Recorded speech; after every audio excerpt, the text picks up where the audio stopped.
Hello, good morning, good morning. So, ayan, kahit medyo nalulula pa, gagayak po natin yung iba po natin dito, mga bigas.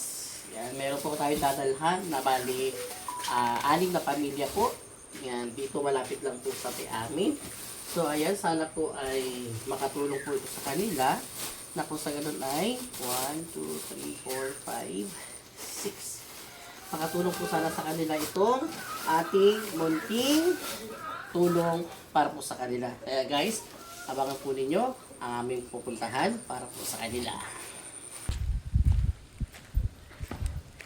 So, hello mga kabebe. Ayan.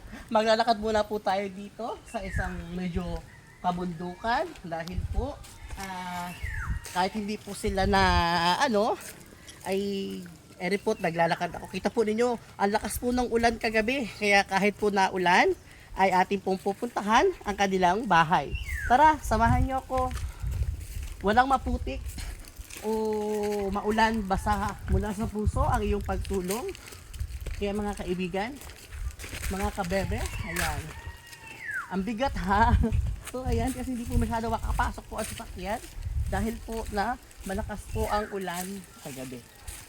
So ayan, tatahakin po natin tong kagubatan na ito. Ayan. Tatahakin po natin tong kagubatan na ito. At dito po kasi sa Barangay Pakabit ay may isang malaking pamilya. Sana po ay mabigyan natin po siya ng pansin dahil po yung iba pong mga anak po nila ay hindi na po nakakapag-aral. Hindi ko po lingin sa kaalaman ko, parang sila po ay mahigit 10 magkapatid. So ayan, pupuntahan po natin sila dito na kung sa ganun po ay makapagbigay po tayo ng kaunting tulong mula po sa kabebe. Ayan, so ayan, thank you so much po sa mga nag-sponsor. Ito na po, pupuntahan na po natin yung kanilang bahay dito po sa Barangay Pakabit, Sitio Abangan. So ayan, pupuntahan na po natin. Tao po, good morning po!